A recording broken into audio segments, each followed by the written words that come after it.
Hello, ನಮಸ್ಕಾರ ಎಲ್ಲರಿಗೂ. Welcome back to Umathi's tasty kitchen.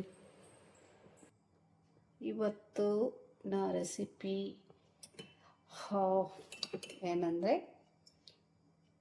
Cabbage ಮತ್ತು ಮೊಟ್ಟೆ ಅನ್ನ ಹಾಕಿ ಇವತ್ತೊಂದು ಅನ್ನದ ಜೊತೆ ನೆಂಚ್ಕೊಂಡು ತಿನ್ನಲಿಕ್ಕೆ ಮಾಡ್ತಾಯಿದ್ದೀನಿ.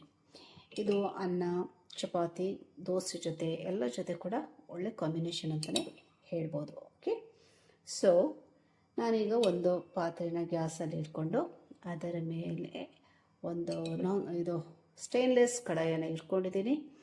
ಅದೇ ರೀತಿ ಇದು ಪಾತ್ರೆ ಬಿಸಿ ಆಗ್ತಾ ಬರುವಾಗ ಅದಕ್ಕೆ ನಾನು 6 ಟೀ ಸ್ಪೂನ್ ಎಣ್ಣೆನ ಹಾಕ್ಕೊಂಡಿದ್ದೀನಿ.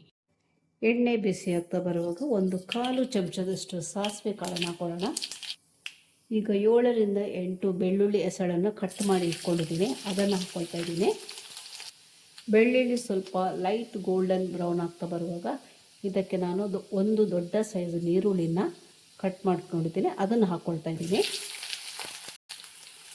ಈ ರೆಸಿಪಿನ ಬ್ಯಾಚುಲರ್ ಕೂಡ ಮಾಡ್ಕೋಬೋದು, ಅಷ್ಟು ಈಸಿ ಇದೆ. ಒಮ್ಮೆ ಟ್ರೈ ಮಾಡಿ, ನಿಮಗೆ ಈ ರೆಸಿಪಿ ಖಂಡಿತವಾಗ್ಲೂ ಇಷ್ಟ ಆಗ್ತದಂತ ನಾನು ಅಂದ್ಕೊಳ್ತೇನೆ. ಯಾಕಂದರೆ ನಮ್ಮ ಮನೇಲಿ ಇದು ಎಲ್ಲರಿಗೂ ಇಷ್ಟ ಆಗುತ್ತೆ, combination of cabbage and onion. So onion ಸ್ವಲ್ಪ ಲೈಟ್ ಬ್ರೌನ್ ಆಗ್ತಾ ಬರಲಿ, ಈರುಳ್ಳಿ ಫ್ರೈ ಆಗ್ತಾ ಬರುವಾಗಲೇ ಸ್ವಲ್ಪ ಉಪ್ಪು ಕೂಡ ಸೇರಿಸ್ಕೊಳ್ಳೋಣ. ಓಕೆ, ಇದು ಕಲ್ಲುಪ್ಪು ಇಲ್ಲಿ ಯೂಸ್ ಮಾಡ್ತಾಯಿದ್ದೀನಿ. ಅದು ಮೆಲ್ಟ್ ಆಗೋ ಸ್ವಲ್ಪ ಟೈಮ್ ತೊಗೊಳ್ತದೆ, ಅದಕ್ಕೋಸ್ಕರ ಈಗಲೇ ಹಾಕ್ತಾಯಿದ್ದೀನಿ. ಈರುಳ್ಳಿ ಫ್ರೈ ಆಗ್ತಾ ಬಂದು ಬ್ರೌನ್ ಆಗ್ತಾ ಬಂದಿದೆ. ಈಗ ಅದಕ್ಕೆ ಒಂದು ಮೀಡಿಯಮ್ ಸೈಜ್ ಟೊಮೆಟೊನ ಕಟ್ ಮಾಡಿದ್ದೀನಿ, ಅದನ್ನು ಹಾಕ್ಕೊಳ್ತಾ ಇದ್ದೀನಿ. ಟೊಮೆಟೊ ಸ್ವಲ್ಪ ಫ್ರೈ ಆಗ್ತಾ ಬರುವಾಗ ಅದಕ್ಕೆ ನಾವು ಸ್ವಲ್ಪ ಅರಿಶಿನ ಹಾಕೋಣ. ಅದರ ಜೊತೆನೆ ಖಾರಕ್ಕೆ ತಕ್ಕ ಅಚ್ಚಕಾರದ ಪುಡಿಯನ್ನು, ರೆಡ್ ಚಿಲ್ಲಿ ಪೌಡರನ್ನು ಹಾಕ್ಕೊಳ್ತಾ ಇದ್ದೀನಿ. ಇದನ್ನೀಗ ಮಿಕ್ಸ್ ಮಾಡ್ಕೊಳ್ಳೋಣ. ಒಳ್ಳೆ ಮಿಕ್ಸ್ ಮಾಡಿದ ನಂತರ ಇದಕ್ಕೆ ನಾವು ಕಟ್ ಮಾಡಿರುವ ಕ್ಯಾಬೇಜನ್ನು ಹಾಕೊಳ್ಳೋಣ. ಕ್ಯಾಬೇಜನ್ನು ತೊಳೆದೆಲ್ಲ ಇಟ್ಕೊಂಡಿದ್ದೀನಿ, ಅದನ್ನು ಹಾಕೊಳ್ಳೋಣ. ಈಗ ಮತ್ತೊಮ್ಮೆ ಒಳ್ಳೆ ಮಾಡಿ ಮಿಕ್ಸ್ ಮಾಡ್ಕೊಳ್ಳೋಣ. ಇದನ್ನು ಒಳ್ಳೆ ಮಿಕ್ಸ್ ಮಾಡಿದ ನಂತರ ಇದನ್ನು ನಾವು ಮೀಡಿಯಮ್ ಫ್ಲೇಮಲ್ಲಿ ಒಂದು 5 ನಿಮಿಷ ಬಿಡೋಣ. ಓಕೆ, ಬನ್ನಿ ನೋಡೋಣ. ಓಕೆ, ಕ್ಯಾಬೇಜ್ನಲ್ಲಿ ನೀರಿನ ಅಂಶ ಇರೋದ್ರಿಂದ ನಾನು ಇದಕ್ಕೆ ನೀರು ಹಾಕಲಿಕ್ಕೆ ಹೋಗಲಿಲ್ಲ. ಓಕೆ, ಸೊ ಈಗ ಆಲ್ಮೋಸ್ಟ್ ಆಗ್ತಾ ಬಂದಿದೆ ಕ್ಯಾಬೇಜು. ಈಗ ನಾವು ಮೊಟ್ಟೆ ಹಾಕೋಣ. ಇಲ್ಲಿ ನಾನು 4 ಮೊಟ್ಟೆನ ತಗೊಂಡಿದ್ದೀನಿ.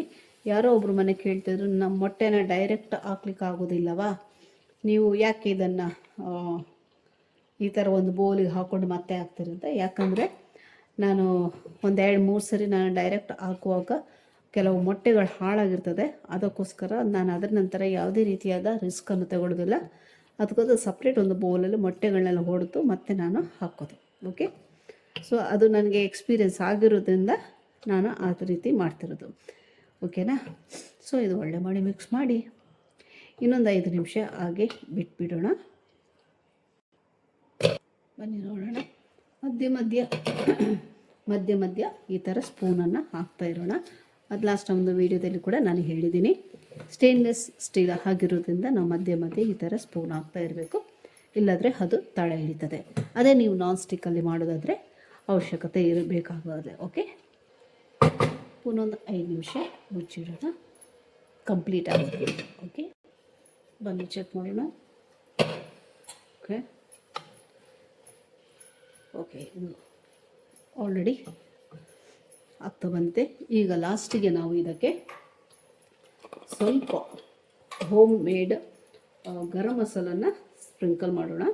ಒಂದು ಅರ್ಧ ಟೀ ಸ್ಪೂನಷ್ಟು ಸಾಕು. ಓಕೆ,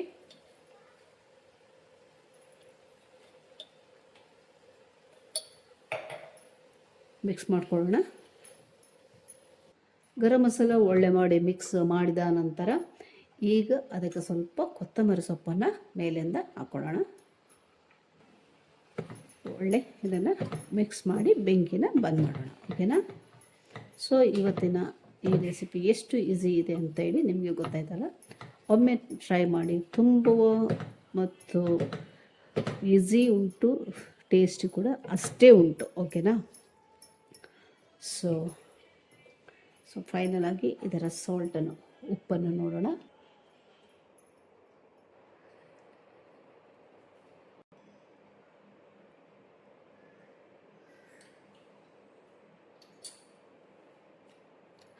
ಮನೆಯವರೆಲ್ಲ ನಿಂತ್ಕೊಂಡು ನೋಡ್ತಾ ಇದ್ದಾರೆ, ಮತ್ತು ನೀವು ನೆನೆಸ್ಬೋದು ಯಾಕೆ ನೀವು ಮಾಡಿ ನಗಾಡ್ತಿದ್ದಾಳೆ ಅಂತೇಳಿ. ಅದಕ್ಕೋಸ್ಕರ ಅವರೆಲ್ಲ ಊಟಕ್ಕೆ ರೆಡಿಯಾಗಿ ಡೈನಿಂಗ್ ಟೇಬಲ್ ಕೂತ್ಕೊಂಡಿದ್ದಾರೆ. ಸೊ ಉಪ್ಪು ಖಾರ ಎಲ್ಲ ಒಳ್ಳೆ ಬಂದಿದೆ. ಒಮ್ಮೆ ನೀವು ಟ್ರೈ ಮಾಡಿ. ನಿಮಗೆ ಈ ರೆಸಿಪಿ ಇಷ್ಟ ಆದರೆ ಒಂದು ಲೈಕ್ ಮಾಡಿ, ಶೇರ್ ಮಾಡಿ, ಚಾನಲ್ನ ಸಬ್ಸ್ಕ್ರೈಬ್ ಮಾಡಿ, ಸಪೋರ್ಟ್ ಮಾಡಿ ಅಂತ ಕೇಳ್ಕೊಳ್ತಾರೆ. ಸೊ ಇನ್ನೊಂದು ವಿಡಿಯೋದಲ್ಲಿ ಸಿಗೋಣಂತೆ. ಅಲ್ಲಿ ತನಕ ಗುಡ್ ನೈಟ್ ಎಲ್ಲರಿಗೂ.